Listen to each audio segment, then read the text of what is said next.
કુશાલ પદમણી હોય કે એ તો ધરાનો તો આ મહારાણા પ્રતાપની માં એની વાત છે કે સમયમાં બીમાર પડ્યા અને કોઈ ઉપચાર જે છે આ જો એટલો ફેર પડ્યો અહીંયા ભણાવતો બધા તો છોકરાને આરામથી આમ ક્લાસમાં ભણાવતો ત્યારે કાંઈ ફેર ન પડે સ્ટેજ ઉપર બેઠો હાથ ધ્રુજે આ બીક લાગે તમારા સામે બોલ એટલે મહારાણા પ્રતાપના માં જે છે એ બીમાર પડ્યા ઉદય ભાનુ પ્રતાપે નરસિંહ તરણા ઉપાય કરી લીધો પણ કઈ ફેર ન પડ્યો અંતે હારી અને ગુરુનું શરણ લીધું એટલે ગુરુજી એમ કીધું કે આ ભભૂતિ આપું છું તમે જઈ અને ખાલી રાણીના માથામાં એ ભભૂતિ લગાડી દીધું તો કે તમે કયો એ આપો જો રાણી બેઠા થઈ જાય આ માંદગીમાંથી તો તમે કયો એ આપો મારું ચિત્તોડ તમને ખાતે ચડાવી દઉં તો કે ના પણ તમે આટલું તો કરો અને સમય જતા એ કુદરતની તારીખ આવી ગઈ અને મહારાણી જે છે બેઠા થઈ ગયા ગુરુજીને સમાચાર મોકલવામાં આવ્યા કે ગુરુ આપની કૃપાથી મહારાણી જે છે માંદગીના બિછાનેથી ઉઠી ગયા અને હવે તમારો હુકમ શું છે એ મને કહો એટલે ગુરુજીએ કીધું કે ભાઈ ચિત્તોડના મહારાણી કેવા છે મેં એને સગી આંખે જોયા નથી ક્યારે એટલે એક દિવસ એક કામ કરો કે થાળી લઈ અને મને જમાડી દે બસ બીજું કાંઈ નહીં એટલે ઉદય ભાનુએ કીધું કે ભલે મહારાજ એમાં શું માંગો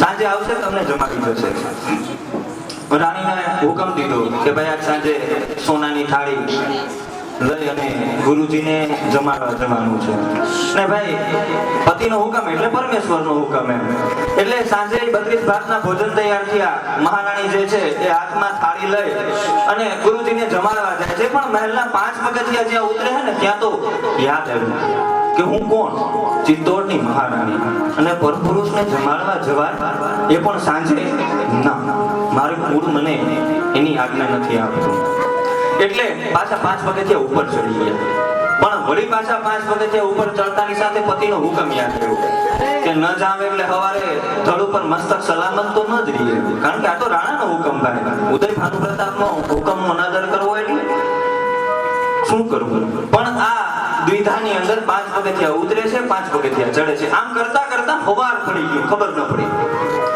સવાર પડી ગયું સવારે ગુરુજીની ચિઠ્ઠી આવી અંદર ઉદય ભાનુ પ્રતાપ માટે લખેલું હતું કે પડી ગરજ મન ઓર અને સરી ગરજ મન ઓર તુલસી મન મનુષ્ય કોણ ઠરી બહે નહીં ઠોર કે હે ઉદય ભાનુ જેથી તારે જરૂર હતી ગરજ પડી હતી તેથી તો બહુ કહેતો તો કે ચિત્તોડ લખી દઉં આમ કર નાખું તેમ કર નાખું અને આજ ગરજ પૂરી થઈ ગઈ એટલે એક દી રાણીને ખાવા માટે ન મોકલી તો પણ તા તો જેમ ગીર કાંઠાનો કેસરી ઉઠે ને એમ બાપ રાડ પડ્યો રાણીને ખબર પડી ગઈ કે મોત ઢુકડું આવી ગયું હે પણ કાંઈ વાંધો નહીં હાલો ને એટલે ઉદય ભાનુને કીધું કે મહારાજ શું વાત છે તો કે મારા હુકમનો અનાદર એટલે રાણી ખબર છે ને તો કે હા તો કે આખરી ઈચ્છા બોલો આખરી ઈચ્છા બોલો તો કે આ બધી ઘટના શું કામે બની ઈ તો કયો તો કે આ ગુરુજીનો જવાબ તમે જોઈ લ્યો એટલે રાણીએ વાંચ્યું તો ચિઠ્ઠીની અંદર લખેલું હતું કે ભાઈ પડી ગરજ મન ઓર અને સરી ગરજ મન ઓર તુલસી મન મનુષ્ય કોણ ઠરી બહે નહીં ઠોરે કે જ્યારે ગરજ હતી ને ત્યારની આખી વાત જ જુદી હતી એમ એટલે રાણીએ કીધું મહારાજ જો તમારી ઈચ્છા હોય તો હું છેલ્લો જવાબ ગુરુજીને મોકલી દઉં એમ તો કે ભલે કાંઈ વાંધો નહીં આમે મરવાનું તો નક્કી જ છે મરવાનું તો નક્કી જ છે એટલે મહારાણીએ એ જવાબ ચિઠ્ઠીની પાછળ લખી અને એને ચિઠ્ઠી પાછી ગુરુજી પાસે મોકલાવી ગુરુજીએ ચિઠ્ઠી વાંચી પણ ચિઠ્ઠી વાંચતાની સાથે ગુરુજી ઉઘાડા પગે ચિત્તોડમાં આવ્યા મહેલમાં જઈ અને રાણાને કીધું કે રાણા બીજી વાર પછી પહેલા મને રાણીના દર્શન કરાવો કે રાણીના દર્શન કરાવો પણ ગુરુજી એવું બધું છે શું એ તો કયું તો કે ના પહેલા મને રાણીના દર્શન કરાવો એટલે રાણીબાને બોલાવવામાં આવ્યા ગુરુજી છે એ નતમસ્તકે સીધા રાણીને પગે લાગ્યા ઉદય ભાનુને કાંઈ સમજાણું નહીં કે આ ઘટના શું થઈ આવું કેમ થાય પછી ચિઠ્ઠીની પાછળ જે વાત લખેલી હતી એ જોઈએ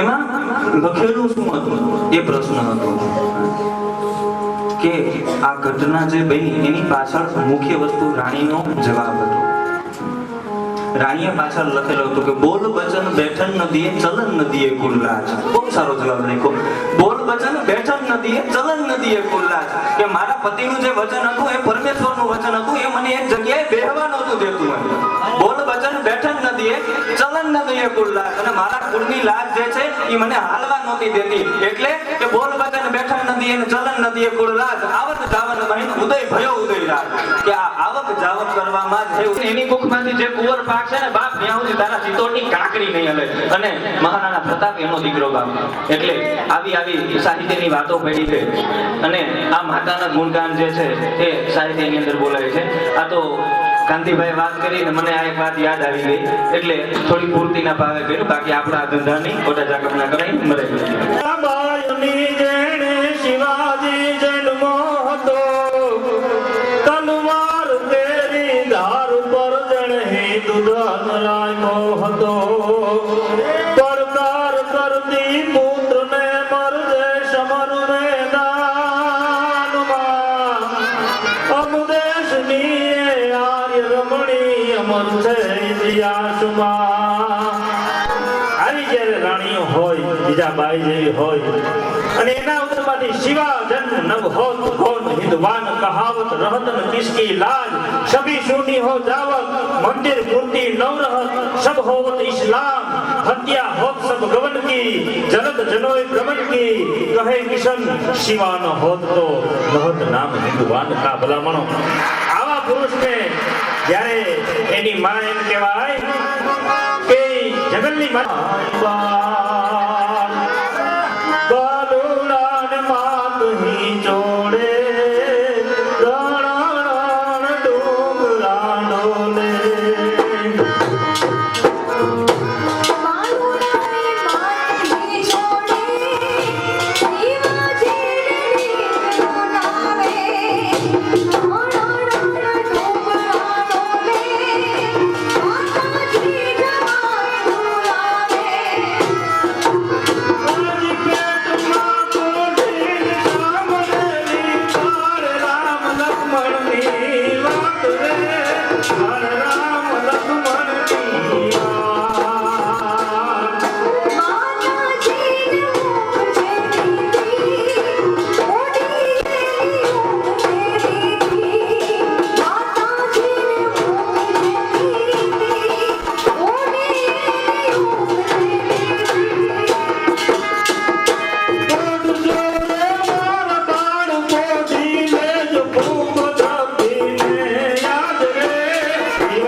હે ત્યારે ને ઉઠાડતી નહીં એ સિંહને ઠપકો આપતી હોય ઈ માં હોય પણ માયા એનો પ્રતાપ એની તો ઘણી બધી વાતો છે પણ અહીંયા વડીલો બેઠા હોય ત્યારે છોકરાઓ ઘણી શાંતિ રાખો મજા આવે એ મજા આવે એની અંદર પણ આજે જે છોકરાઓની વચ્ચે બોલવાનું થાય ત્યારે અમારી માટે બહુ આકરી પરીક્ષા હોય બોર્ડની પરીક્ષા હોય તો 12માની 10માની એના જ શ્રી શ્રુતિબેન નાહી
છે. એ ટકડીની બે કોઈ તેને ખીતડા કહેવામાં આવે છે. માથે નાની નાની લાકડાની મોઈ મૂકવામાં આવે છે. એમ તો મારો છોકરો કહેતો હતો કે એને તો મોઈ ન કહેવાય, ને તો સકલા કહેવામાં આવે છે. તક જય પરસોત્તમ ભગવાન બે ત્રણ જણા પદરું કરતા એવા ખિસ્સામાં ડોકડા જેવું કાઢ્યું, અધરો લેડું હેઠું પડ્યું, જોઈને હાલતાથી અમારું એ હું કરે કઈ ખબર નથી પડતી. તક જય પરસોત્તમ ભગવાન. તક એને તો શું લેડું કહેવામાં આવે છે. તક જય પરસોત્તમ ભગવાન. બે ત્રણ જણા બે જણા ખોટી થયા છે, બીજા વૈયા આમ હવે ડોકો ડોકો કરે કે બાપનું ખેતર છે, આમ કઈ આનો હકારી ના લેવાય. તક જય પરસોત્તમ ભગવાન. પછી 11 જણા બરું કરતા એવા 11 જણામાં 10 જણા બાઈ બરાબર છે, પણ 11મો જણો હાવ નોખા પ્રકારનો છે. નોખા પ્રકારનો એટલે એને કોટ ટપ કરે છે, ડોકમાં લીરા લબડે છે. એક જણ ગીતડાની વાહ ઉભો છે, એક જણ શેઠિયાની સામે શેઠો ઉભો છે. તક જય પરસોત્તમ ભગવાન. 10 જણામાંથી ભગવાન 10 જણા जागे तन माजा गगन तल सड़के गया कर भया मादल चढ़ायन गड़बड़ तल भरी गया पहाड़ा शिखर पर दिहड़ बाचट सगड़ से ना हुकड़ी हाट गम गम दरा दम दम वरड दम दम વીજળી. 4 વાદળા ઓતરાની દિશેથી આવે, 4 વાદળા દક્ષિણાની દિશેથી આવે અને ભેગા થાય અને અહાડ વિનાનો જે મેં મંડાય અને એવે ટાણે થાય અને એવે ટાણે કંડરા ડુંગરની ટોક ઉપર બેઠેલો ઓડો જામ પોતાની આંખમાંથી ડળક ડળક ડળક આંખોડા પડતા હોય, પોતાના વતનને યાદ કરતો હોય કે ચોમાસે મને સાંભળે ને મારા વતન તળોઈ રહ્યો પણ સ્નેહી સ્નેહી યાદ જાવતા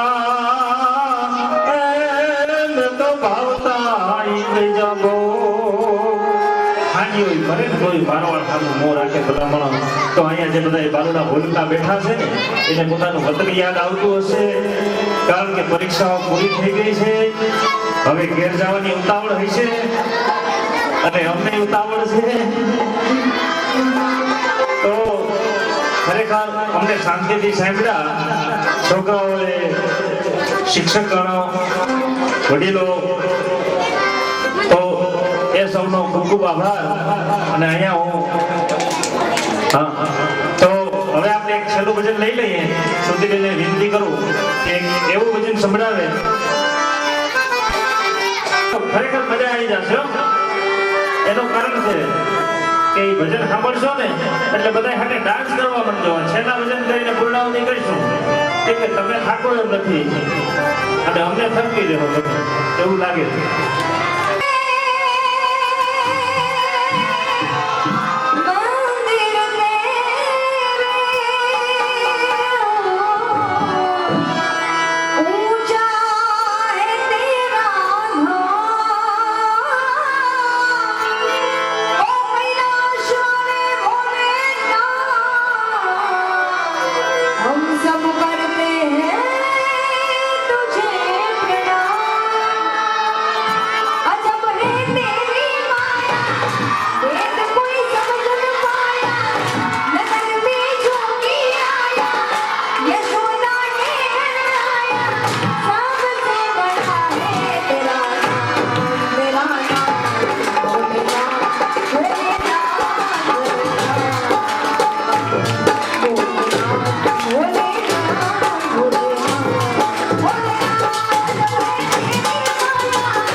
ઘરનો જ ડાયરો હતો.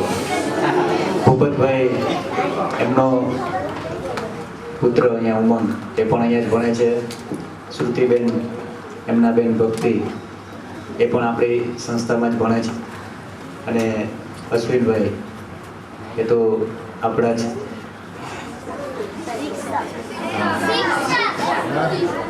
પછી ભાઈ જે ગાગર લઈને બેઠા છે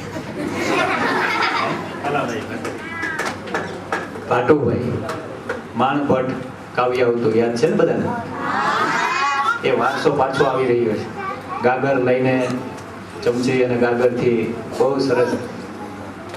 કદાચ ઘણા બધા પહેલી વખત જોયું છે ગાગરથી પણ આવું સંગીત આપી શકાય. એટલે એમને પણ આપણે તાળીઓથી વધાવીએ. કોઈ પણ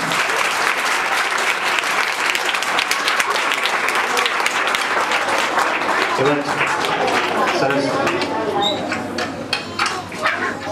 ઢોલક વાદક રાત આખી બીજી જગ્યાએ સ્ટેજ પ્રોગ્રામ કરી અને સવારે સૂતા ઉઠાડીને આપણે લઈ આવ્યા એવા ભાઈ શ્રી અનિલભાઈ સોટે ઢોલકી સોટે ઉસ્તાદ એમને પણ આપણે તાળીઓથી વધાવીએ.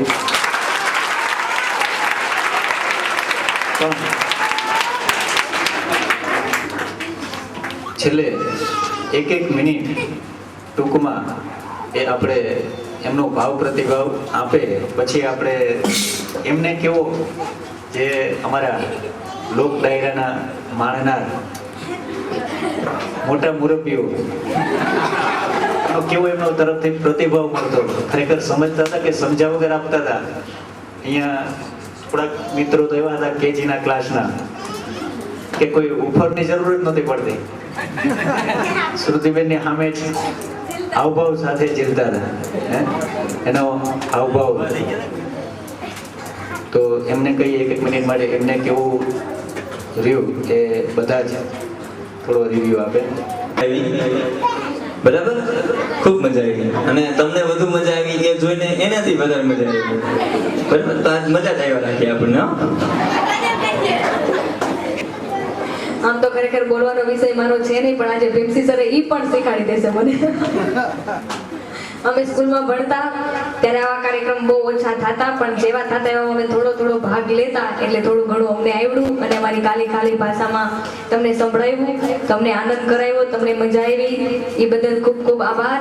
અને મને અહીંયા બોલાવી એ બદલ ભીમસી સરનો પણ ખૂબ ખૂબ આભાર.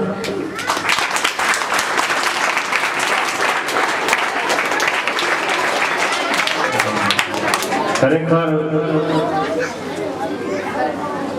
આજનો આ જે પ્રોગ્રામ હતો ને એ અમારા માટે 12માની પરીક્ષા જેવો હતો.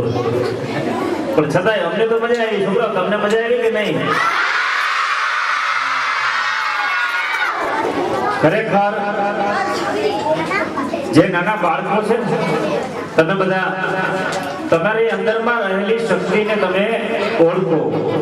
હું પોતે પણ નાનો હતો, બાલ સભામાં ભાગ લેતો અને ટેબલ ઉપર બેસીને દુઆ બોલતો. આજે સરસ્વતી માતાજીની કૃપા થઈ 15 વર્ષથી આકાશવાણી રાજકોટ દૂરદર્શનમાં સાહિત્યના પ્રોગ્રામો આવે છે. હું લખું છું, અભિનય કરું છું, પણ એ માતાજીની કૃપા છે.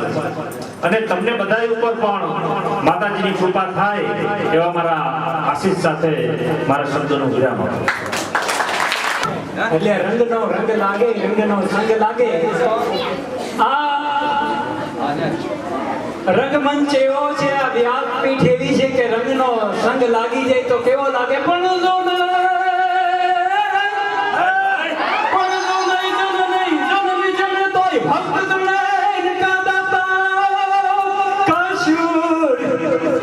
પણ નહીં તો ઘેરે જવાદણી અરે તમત ગુમાવજનું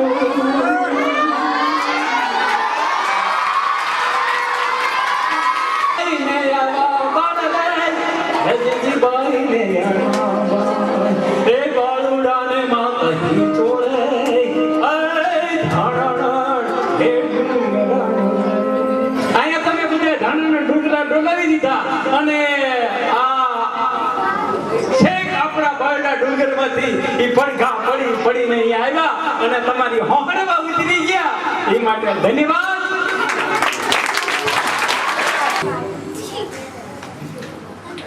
કાર્યક્રમ તો ઘણા બધા ફિક્સ થયેલા હોય, પણ ગમે તે સમયે ફોન કરીએ અને તરત આપણી વ્યવસ્થા પૂરી પાડી દઈએ એવા યોગી સાઉન્ડવાળા ભાઈ જરા આ બધા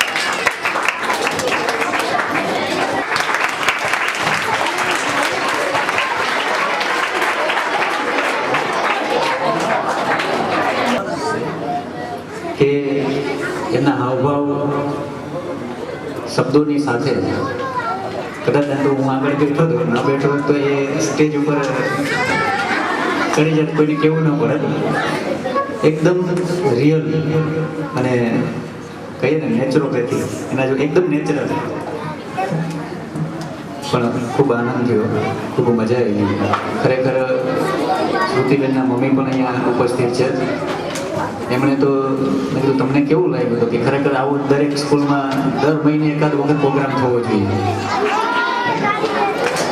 એટલે આપણે શ્રુતિબેનને, કાંતિભાઈને અને કલાકાર મિત્રોને એવું કહીએ આપણી સંસ્કૃતિ જે ભૂલાણી છે એના માટે એવું એ પણ કંઈક સાહિત્ય નિર્માણ કરે અને દરેક સંસ્થાઓમાં માત્ર ને માત્ર બાળ કલાકારોને બાળ સાહિત્ય રજૂ કરે અને એમને આનંદ કરાવે. શિક્ષકોએ શીખવા જેવું હતું. 35 મિનિટનો પીરિયડ હોય એટલે લગભગ એક વિદ્યાર્થી એવો ન રહે કે રજા લઈને નીકળવો ન હોય રૂમની બહાર. પણ અહીંયા આપણે 9 વાગ્યાના બેઠા છીએ. બહુ ઓછા વિદ્યાર્થીઓ બહાર જતા જોયા છે. ન પાણી પીવા જાય, ન બાથરૂમ જાય. શું કામ? તો કે એમના રસનો એમને મજા આવે છે, એમને આનંદ આવે છે. એ સમજતા હોય કે ન સમજતા હોય એમને આનંદ આવે છે. એટલે આપણે પણ શીખવા જેવું છે. આ લોકોની જેમ આપણે પણ ક્લાસમાં જઈએ તો પૂરેપૂરા એમને આનંદ કરાવી શકીએ અને આપણું જે આપવાનું છે એ એમને આપીએ. ખૂબ સરસ. અને આપણે આવતા વર્ષમાં કંઈક એવું રાખશું કે 2-3 મહિને આવો જ લોક ડાયરો જુદા જુદા લોક કલાકાર મિત્રો, સાહિત્યકારના મિત્રો એ બાળકોને આપે. યુનિવર્સિટી દ્વારા એક તે દિવસે એ પણ વાત થઈ હતી કે બાળકોને લગતું થિયેટર હોય તો એના માટે તો અમે આવતા વર્ષમાં નક્કી કર્યું કે દર મહિનામાં એક વખત ઓપન થિયેટર ભાણવડ માટે ખુલ્લું મુકાય અને એ દરેક બાળકો કે વાલીઓ છે ને પણ આવવું હોય એ આવે એવું એ તો નક્કી થયેલું હતું. પણ સાથે સાથે આવો બાળકો માટેનો લોક ડાયરો એ પણ આપણે નક્કી કરીએ કે આવતા વર્ષમાં દરેક ભાણવડ તાલુકાના વિદ્યાર્થીઓ, ગામના વિદ્યાર્થીઓ ઓપન ડાયરામાં લાભ લઈએ. અને એમાં આપણા મિત્રો બધાનો આપણે એમની પાસે અત્યારથી જ માગણી મૂકીએ કે આવતા વર્ષમાં એ પણ આપણે આવો જ સહકાર આપે. અહીંયા કાર્યક્રમ પૂરો કરીએ પહેલા આભાર વિધિ માટે અવનીબેનને વિનંતી કરું કે આભાર વિધિ છે. કલાકારની સામે માઇક પકડવું એટલે એવું લાગે કે સાગરને લોટો ચડાવતા હોય પણ છતાંય ચેષ્ટા કરું છું થોડી. અત્રે આમંત્રિત સર્વે કલાકારો શ્રુતિબેન, કાંતિભાઈ, ભૂપતભાઈ, ઢોલક વાદકભાઈ, ભાટુભાઈ અને અમારા પરિવારના જ અશ્વિનભાઈ, આપ સર્વનો પુરુષાર્થ પરિવાર વતી હાર્દિક આભાર પ્રગટ કરું છું. અને સૌથી જાજો આભાર બાળકો વતી, શિક્ષકો વતી સરનો માનીએ કે આ નવો જ કોન્સેપ્ટ એને મૂક્યો કે લોક ડાયરો પણ કોના માટે તો કે બાળકો માટે રાખીએ છીએ.